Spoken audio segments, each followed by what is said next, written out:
যে এত মোটা হয়, আমার ওকে দেখে ভীষণ হাসি পাচ্ছিল। কি ব্যাপার রিয়াজ, তুমি এখানে দাঁড়িয়ে স্কুলে যাবে না? হ্যাঁ যাব, তোমার সাথে কিছু কথা আছে। হ্যাঁ বলো। তোমাকে অনেকদিন ধরে একটা কথা বলবো করে বলার সাহস পাইনি, তাই আমার মনের কথাগুলো এই চিঠিতে লেখা আছে। তুমি পড়ে আমায় অ্যান্সার দিও। এই নাও। কিসের চিঠি? তুমি পড়লেই বুঝতে পারবে। আমি আসছি। কি রে, কিসের চিঠি? জানি না, নিশ্চয় লাভ লেটার। খুলে দেখ কি লিখেছে। হে, তো দেখছি মেঘনা চাইতে মিষ্টি। তুই যেটা এতদিন ধরে বলতে পারিসনি, ও সেটা বলে দিল। তুই কি লাকি বল, স্কুলের ফার্স্ট বয় তোর প্রেমে পড়ে গেছে। বল, পার্টি কবে দিচ্ছিস?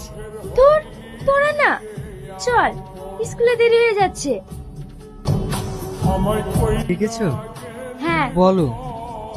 তোমার আমাকে প্রেমের চিঠি দিয়ে সাহস হয় কি করে? তোমার কি যোগ্যতা আছে? রাস্তায় একটা ভিখিরি, যার চাল নেই চুলো নেই, সে এসেছে প্রধানের মেয়েকে ভালোবাসতে। আমার ভুল হয়ে গেছে, তুমি আমাকে ক্ষমা করে দিও।